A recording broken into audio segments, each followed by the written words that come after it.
یہ بھائی نے سوال کیا ہے نعرہ رسالت اور نعرہ حیدری یہ نعرہ کیوں لگایا جاتا ہے؟ بہت اہم سوال ہے۔ آج میری طبیعت بھی بڑی نازک ہے، میں 3 دن سے بخار میں تھا، اللہ تعالیٰ صحت دے۔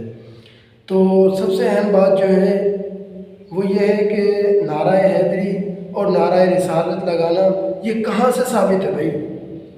نعرہ تکبیر لگانا تو ثابت ہے، اللہ کے نبی صلی اللہ علیہ وسلم ہجرت کے موقع پر جب مدینہ تشریف لے گئے تو وہاں اللہ کے نبی صلی اللہ علیہ وسلم نے لوگوں نے آپ صلی اللہ علیہ وسلم کی استقبال کے وقت نعرہ تکبیر لگایا تھا۔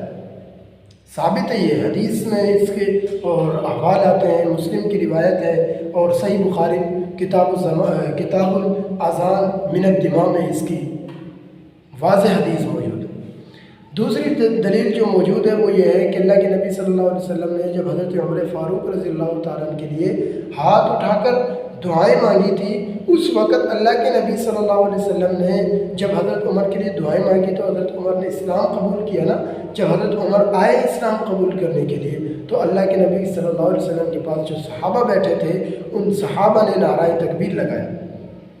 نعرہ رسالت، نعرہ حیدری کی بات نہیں کر رہا میں نعرہ تکبیر کی بات کر رہا ہوں۔ دوسری بات یہ کہ نعرہ حیدری اور نعرہ رسالت یہ شرعاً کسی کتاب میں موجود نہیں ہے، اس کا لگانا کس طرح کیسے ہے، جائز ہے ناجائز ہے؟